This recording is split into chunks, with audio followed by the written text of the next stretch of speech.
Let's get some W's in the chat for Jesus.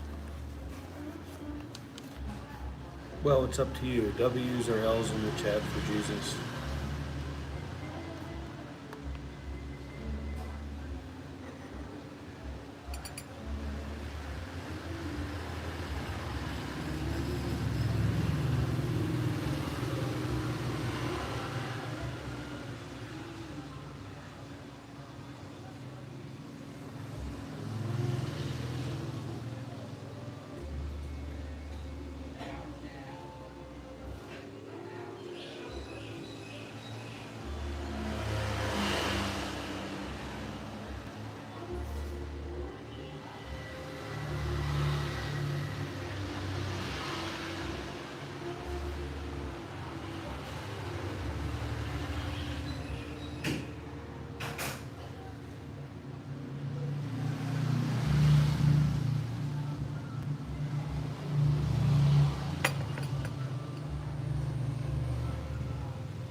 Let's get some W's in the chat.